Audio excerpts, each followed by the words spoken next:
नमस्कार, स्वागत है आपका दिव्य भारत बीएसएम न्यूज में। मैं हूं अफसर शालिनी। आइए बढ़ते हैं आज की बड़ी खबर की ओर। पितृपक्ष में कांव हुए गायब, पर्यावरण असंतुलन से घट रही कौओं की संख्या, पूर्वजों को नैवेद्य अर्पण में आ रही अड़चन। हिंदू धर्म में पितृपक्ष को विशेष महत्व प्राप्त है। इस दौरान भाद्रपद कृष्ण पक्ष की प्रतिपदा से लेकर अमावस्या तक यानी इस वर्ष 7 से 21 सितंबर पूर्वजों का स्मरण कर श्राद्ध व तर्पण किया जाता है। घरों में नैवेद्य रखकर गौ को अर्पित करने की परंपरा है, क्योंकि उन्हें पितरों का प्रतीक माना जाता है। किंतु इस बार उरण सहित कई शहरी क्षेत्रों में गौ की संख्या घटने से लोग चिंतित है। पूर्वजों को अन्न अर्पण करने की परंपरा में काव काव की गूंज सुनाई देना शुभ माना जाता है, लेकिन इस बार पितृपक्ष आधा बीत जाने के बावजूद कौ का दर्शन दुर्लभ हो गया। कई घरों में नैवेद्य और पिंड बिना छुए ही रह जाते हैं।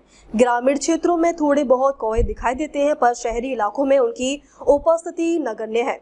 धार्मिक मान्यता है कि पितृपक्ष में 16 दिन तक पूर्वज पितृलोक से पृथ्वी पर आते हैं। श्राद्ध, पिंडदान और तर्पण से उनकी आत्मा को शांति मिलती है और घर में सुख शांति बनी रहती है।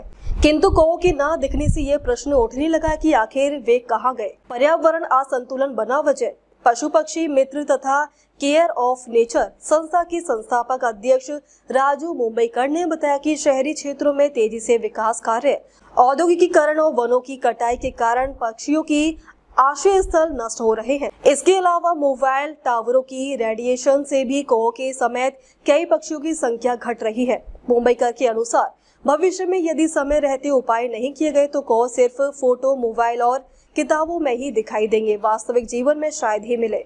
विषाक्त आहार से बढ़ रहा खतरा। उन्होंने आगे बताया कि उंदरों और छोटे जीवों को मारने के लिए भारी मात्रा में जहरीले रसायनों का प्रयोग किया जा रहा है। ऐसे मृत जीव जब कौए खाते हैं तो उनके शरीर में भी जहर पहुंचता है और उनकी मृत्यु हो जाती है। इसलिए आवश्यक है कि इन घातक रसायनों पर रोक लगाई जाए, जिससे पक्षियों सहित पर्यावरण संतुलन बनाए रखा जा सके। अब तक के लिए बस इतना ही। फिर होगी आपसे मुलाकात। तब तक के लिए नमस्कार और देखते रहिए दिव्य भारत बीएसएम न्यूज।